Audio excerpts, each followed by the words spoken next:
कोलकाता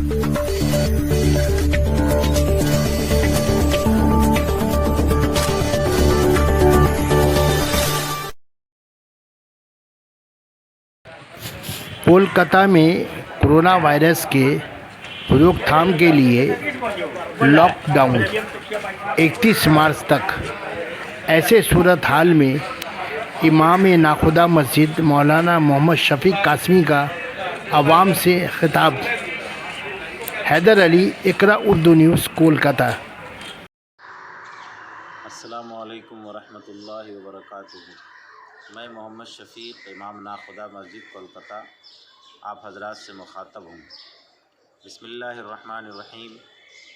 तमाम हजरात से और ख़ुसूसन हमारे बड़े बुज़ुर्ग, नौजवान, भाई बहन, अज़ीज़ों, सबसे हम गुजारिश करते हैं कि तमाम लोगों से हमारी ये अपील है कि आप हजरात ये लॉकडाउन में अपने घरों में ही रहें, अपने महल्ला पाड़ा में कहीं भी बैठकबाजी ना करें, क्योंकि ये जो ख़तरनाक बीमारी है ये बहुत जल्द एक दूसरे के बदन में लग जाता है और इससे ये बीमारी बहुत तेज़ी से फैलती है। लिहाजा महकमा सेहत और हुकूमत ने जो गाइडलाइन जारी किया है उसके मुताबिक अपने आप को घर में बंद रखें, सिवाय शदीद ज़रूरत के बाहर न निकलें, और अगर शदीद ज़रूरत भी पेश आ जाए तो मुंह में मास्क लगाकर ही बाहर निकलें। इस वक्त जो वबाई मर्ज़ हमारे मुल्क में फैला हुआ है, इससे लड़ना हम तमाम हिंदुस्तानियों की ज़िम्मेदारी है। और हमारा मुल्क जो है ये दुनिया में सेहत के मामले में 112वां नंबर पर है, जबकि इटली दुनिया में सेहत के मामले में दूसरे नंबर पर है। आज उन्होंने एहतियात नहीं बरती तो नतीजा ये है कि वहाँ हॉस्पिटल भर गए और रोड पे लोगों का इलाज चल रहा है और सैकड़ों लोग, हज़ारों लोग वहाँ अब तक इस वबा के शिकार हो चुके हैं।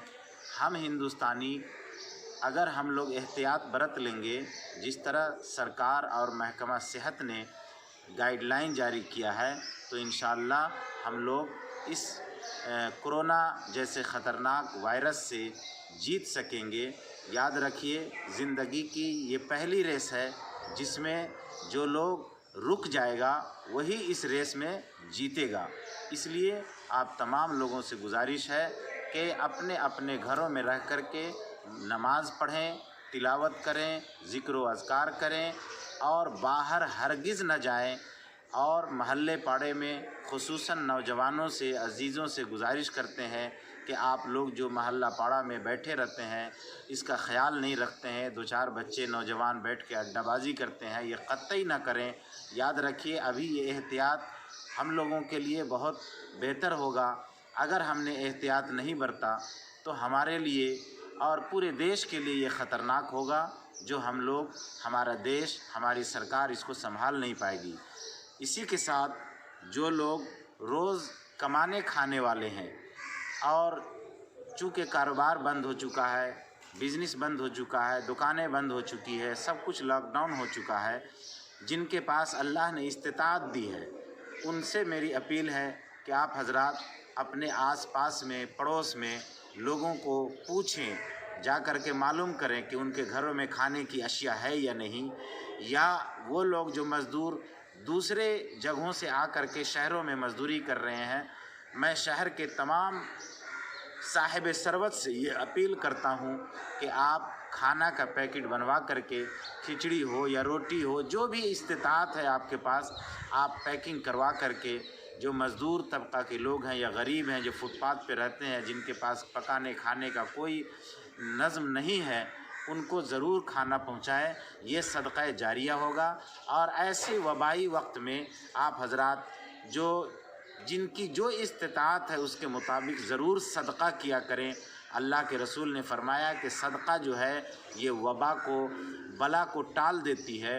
तो आप हजरात अगर सदक़ा निकालेंगे और उससे गरीबों की मदद हो जाएगी और अल्लाह ताला ये सदक़े के ज़रिए हमारे मुल्क से वबा को भी टाल देगा। और हम اپنے گھروں میں بیٹھ کر کے فضولیات میں اپنا وقت نہ گزاریں، ٹی وی موبائل پہ اپنے کو زیادہ مصروف نہ کریں، بلکہ استغفار، لا حول ولا قوت الا باللہ اور لا الہ الا انت سبحانک انی کنت من الظالمین اور اس طرح کے جو بھی ذکر و اذکار ہیں وہ کثرت سے کیا کریں، اور رو رو کر کے اللہ سے دعا کریں کہ اے اللہ ہم سب کی حفاظت فرما، اور خصوصاً ہمارے ملک کی اور پوری دنیا کے انسانوں کی حفاظت فرما۔ اللہ تعالی ہم سب کو عمل کرنے کی توفیق عطا فرمائے، اور اللہ ہم سب کی حفاظت فرمائے۔ بہت بہت شکریہ۔ امید ہے کہ آپ حضرات ان باتوں پر عمل کریں گے، اور اس پر عمل کر کے ہم لوگ اس خطرناک وبا سے کامیابی کے ساتھ ہم کنار ہو سکتے ہیں۔ اللہ ہم سب کو سمجھ عطا فرمائے اور عمل کی توفیق عطا فرمائے۔ بہت بہت شکریہ۔ السلام علیکم ورحمۃ اللہ وبرکاتہ۔